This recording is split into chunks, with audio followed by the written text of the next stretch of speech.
c'est ensemble pour un monde sans pollution, sans violence, sans corruption. À nous la planète, c'est ensemble pour un monde de paix, de joie, sans la haine et sans la guerre. Tous ensemble, faisons de cette planète un arbre de paix, de joie et d'amour, un creuset d'espoir. On est tous ravis pour les droits et devoirs et on bâtit nos vies, nos cœurs dans la joie. On a tous une mission, trouver les solutions, remettre à tous ces guerres pour la paix sur terre, un monde meilleur, un monde gaieté, un monde de bonheur, un monde de liberté, un monde meilleur, un monde gaieté. Bonjour amis enfants et sympathisants. Bienvenue une fois encore à notre tranche dominicale. Le 8 mars dernier a été célébrée de par le monde la Journée internationale des droits des femmes. Qui parle de femmes, parle de jeunes filles. À nous la planète, dans le processus de soutien de la jeune fille, dans son autonomisation, en partenariat avec d'autres groupes de jeunes, a réalisé un documentaire pour inspirer les jeunes filles. Si la partie technique est prête, c'est parti.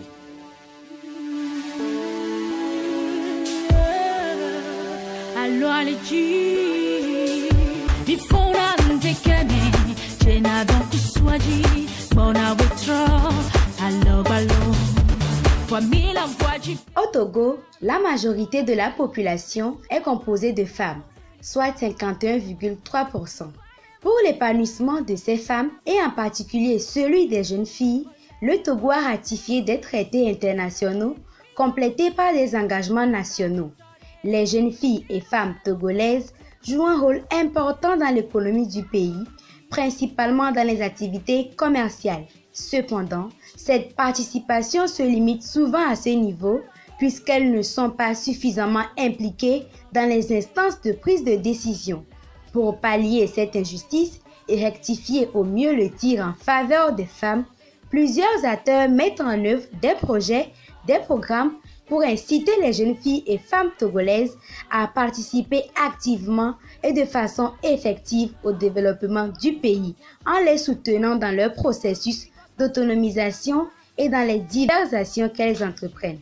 C'est le cas des organisations comme le Conseil consultatif national des enfants, le réseau des organisations des jeunes et enfants du Togo et le club À nous la planète, qui, organisés en coalition, sont allés à la rencontre de 3 jeunes femmes togolaises dynamiques qui sont devenues des références dans leur domaine à force de détermination et de travail pour qu'à travers leurs témoignages, elles puissent s'ériger en modèle pour les nombreuses jeunes filles aux énormes potentiels, mais qui pourtant hésitent encore. Regardez plutôt. Je réponds au nom de Dandonumbo Selome Gérardine. Je suis titulaire d'une licence professionnelle en génie logiciel du Centre informatique et de calcul de l'Université de Lomé. J'ai 22 ans. Alors, je réponds au nom de Maoutor Victoire Aguiméhin. Je suis photographe professionnelle. Je suis agente communicatrice, entrepreneur, étudiante aussi et avant tout passionnée des médias et de Dieu.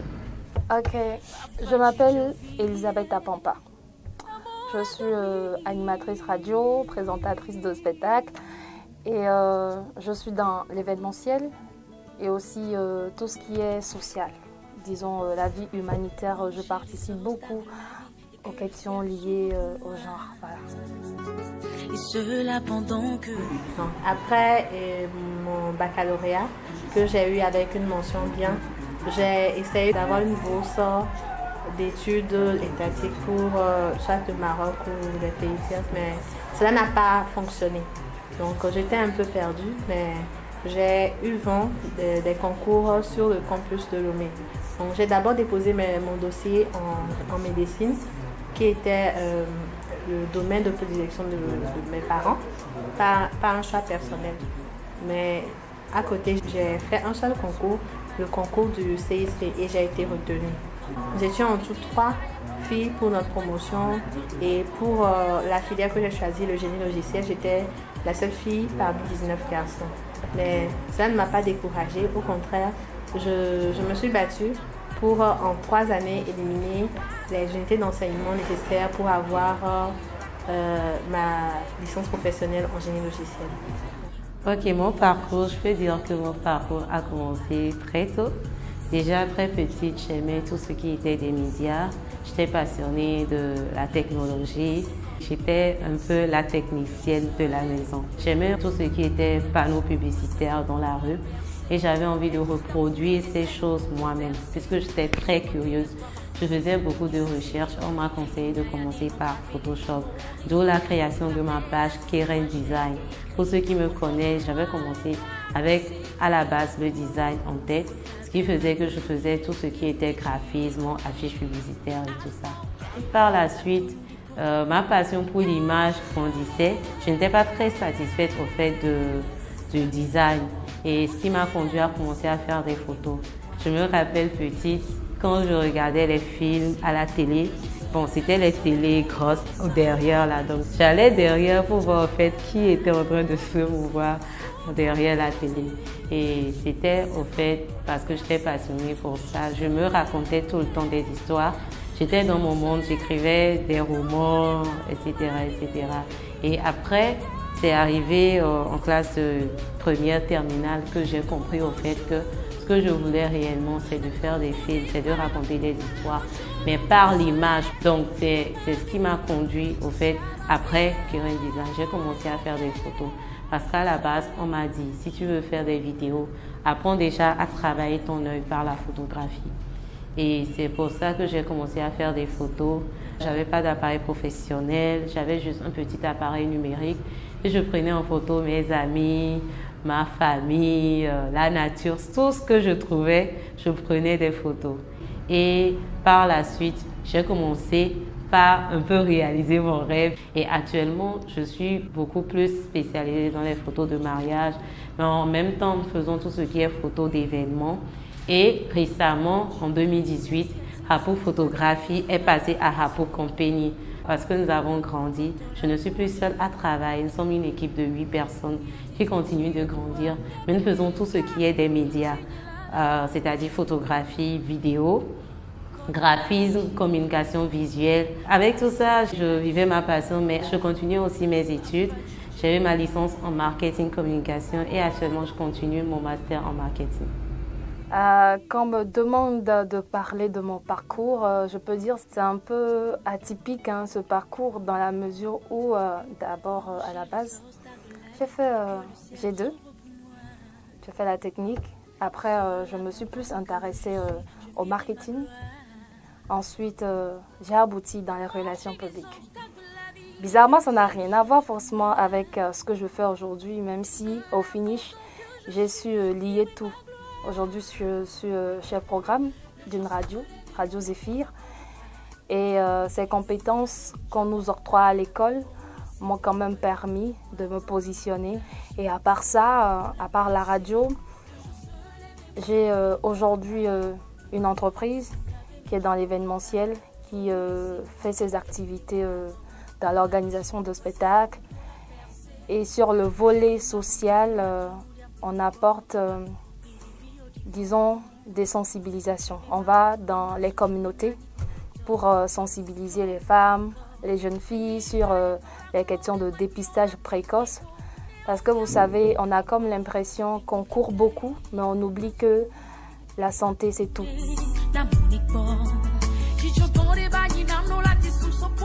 Ok, la première difficulté, c'est le fait que je suis en train d'entreprendre dans un domaine qui est, disons, masculin.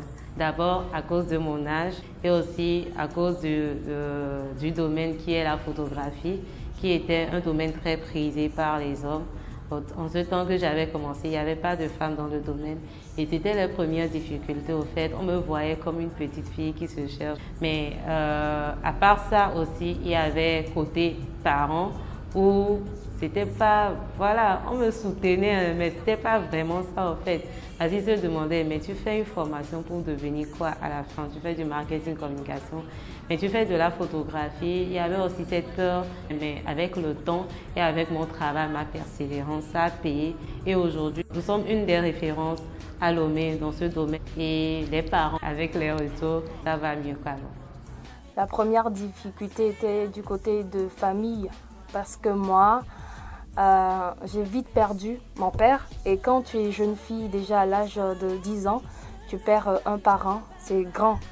Parce qu'on vivait vraiment dans, disons, l'opulence, je peux le dire comme ça. Mais après, on a été expulsés de la maison. Il y a tellement eu de choses qui auraient pu me déstabiliser en tant que jeune fille. Mais par contre, j'avais une mère qui était en quelque sorte battante. Donc, j'ai appris à évoluer sans forcément avoir un appui des autres personnes. J'ai travaillé en quelque sorte en collaboration avec ma mère pour payer mes études.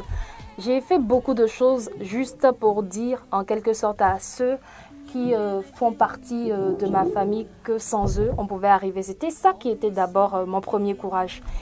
Et à part ça, quelles difficultés j'avais encore je peux dire sur le plan financier, parce que j'avais envie de faire certaines études que je n'ai pas pu financer quand j'avais voulu, d'accord?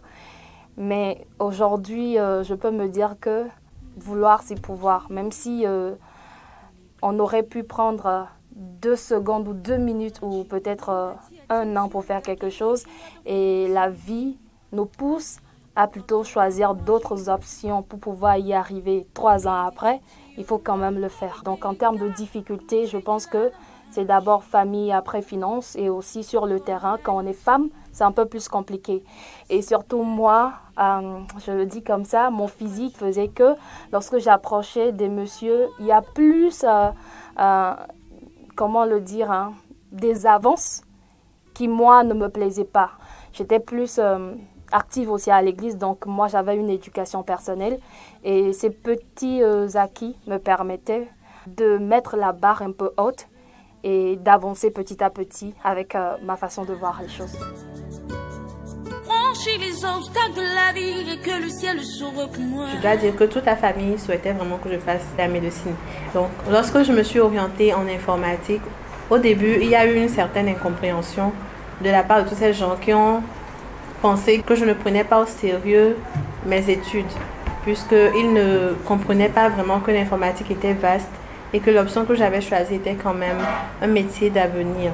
Donc dans un premier temps, mon père a été un peu déçu. Il a joué son rôle de père, a payé mes études, mais s'intéressait peu à ce que je faisais au campus.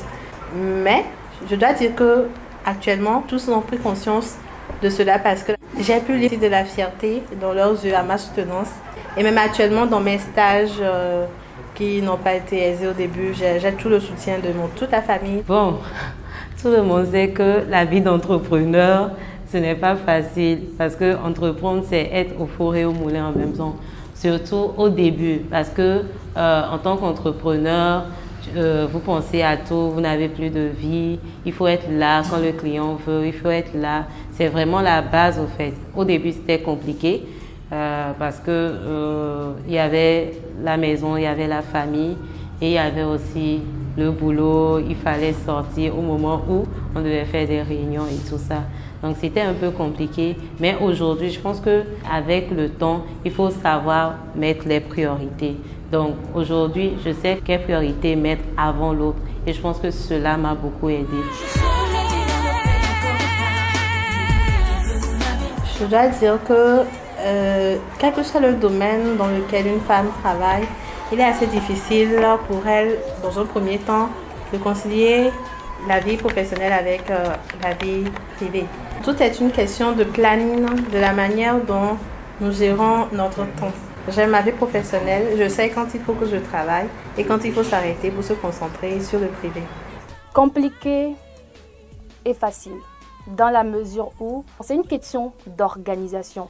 On n'a pas besoin que ça soit facile, non, mais parce qu'on a ses ambitions, on a envie de réussir, on a envie d'avoir dans sa vie une chose qui nous rendra fiers après, on fait des sacrifices. Il n'y a rien qui est facile.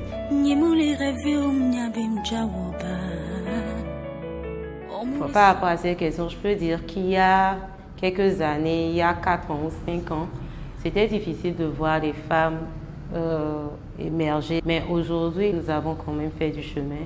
il y a plusieurs femmes dans différents domaines qui sont quand même impliquées dans le développement du Togo, qui sont des Amazones, je veux dire, qui sont soudées. En tant que jeune fille, il y a Edwige Maison qui est aujourd'hui ambassadrice UNICEF de la jeunesse pour relever au fait l'image de la femme au Togo. Je dois dire qu'aujourd'hui, la jeune fille togolaise, la jeune femme togolaise semble encore assez indécise par rapport à son action dans le développement de notre pays.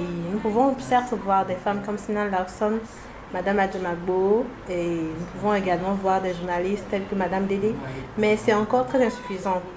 La jeune fille togolaise doit prendre conscience de son niveau d'implication, de sa force dans le développement de notre pays. Et cela commence évidemment par la scolarisation de la jeune fille d'aujourd'hui. Dans le développement du Togo, oui, ça vient petit à petit. Ça nous encourage lorsqu'on voit aujourd'hui des jeunes filles qui sont nommées à des postes parce qu'on se dit on pourra carrément supprimer ces stéréotypes qu'on a. La femme doit mettre à profit ses qualités, ne pas s'aventurer dans toutes les choses, mais se positionner dans un secteur d'activité et se perfectionner et cultiver l'excellence. Voilà. Dès que j'ai compris l'impact de l'informatique et son importance pour le développement de notre pays, j'ai su que m'arrêter en licence professionnelle serait une grave erreur. J'ai donc pour ambition d'aller jusqu'au master au moins. Et heureusement que notre centre informatique de calcul de l'Université de Lomé a actuellement un niveau master. Pour l'instant, j'ai décidé de faire des stages de perfectionnement parce que j'ai envie d'avoir un certain niveau. Mais je compte absolument avoir mon master. Ok, comme je l'ai dit au début, mon rêve c'est de faire du cinéma. Donc de faire sortir mon premier film d'ici la fin de cette année, en tout cas des courts-métrages. Mais restons connectés, vous verrez. Je démarre d'abord sur le volet général. Je me dis aujourd'hui, grâce à ce que j'ai comme expérience, avec tout ce que je fais avec mon association, il n'est pas question d'arrêter. Lorsque tu vas en communauté, tu discutes avec les personnes, tu sais que l'information, la réelle, ne vient pas encore à leur niveau. Je pense qu'il faut s'engager. Et j'invite tout le monde, même si on n'a pas beaucoup de moyens financiers, devenez des bénévoles, participez à des activités. En termes de projet ambition personnelle, il y a mon projet de spectacle vivant qui est destiné aux enfants de rue.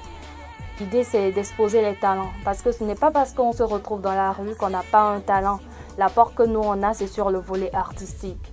Donc, on forme les enfants sur le domaine artistique comme la peinture, le dessin, la musique.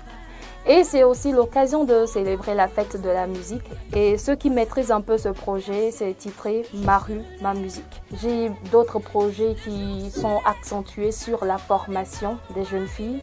Et petit à petit, on va y arriver. À l'endroit de toutes mes sœurs, je voudrais leur dire que longtemps on nous a fait croire que nous n'étions pas destinés à impacter ce monde par nos talents, notre intelligence. Alors, vous jeunes filles qui voulez faire la photographie, les médias et tout ça, si je suis là, c'est que c'est possible. Si j'en suis là, aujourd'hui je suis respectée, je suis une référence, c'est que c'est possible. Alors, travaillez à cela. En fait, sur YouTube, vous pouvez trouver beaucoup de choses. Mais en même temps, croyez en vous, croyez en la capacité qui est en vous. Qu'est-ce que vous avez envie de faire? Quels sont vos rêves? Quelle est votre qualité? Qu'est-ce que vous aimez dans la vie? Et il faut juste s'inspirer des autres et créer ou écrire sa propre histoire, d'accord? Moi, je pense que chaque jeune fille doit comprendre qu'elle fait partie de l'avenir de demain. Et déjà, lorsqu'on parle d'excellence, de performance à l'école, ne pas se positionner sur des choses inutiles, d'accord? Écoutez ses parents. Nos parents ne nous chercheront jamais du mal. Ils n'auront qu'envie de nous voir réussir. Il faut rêver. Lorsqu'on va sur les réseaux sociaux, est-ce qu'on va pour regarder que des jeux vidéo? Est-ce qu'on va juste voir du n'importe quoi? Lorsqu'on parle des jeunes filles dénudées aujourd'hui sur les réseaux sociaux, je pense que la fille ambitieuse qui a envie de réussir doit pouvoir sur un réseau social, lorsqu'elle rencontre une chose, mieux l'interpréter, faire des recherches de qualité pour évoluer dans la vie.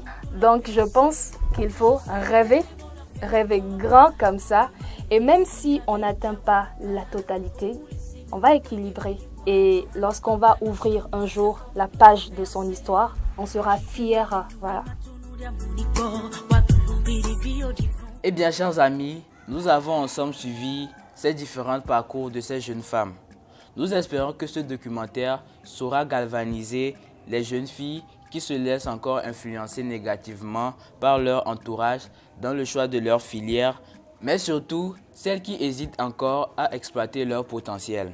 C'est aujourd'hui que nous devons nous préparer à se hisser haut dans les sphères décisionnelles. Femme autonome, femme leader, tu peux réussir et participer au développement de ton pays. Au revoir et à la prochaine. Bye. C'est ensemble pour un monde sans pollution, sans violence, sans corruption. À nous la planète, c'est ensemble pour un monde de paix, de joie, sans la haine et sans la guerre. Tous ensemble, faisons de cette planète un arbre de paix, de joie et d'amour, un creuset d'espoir.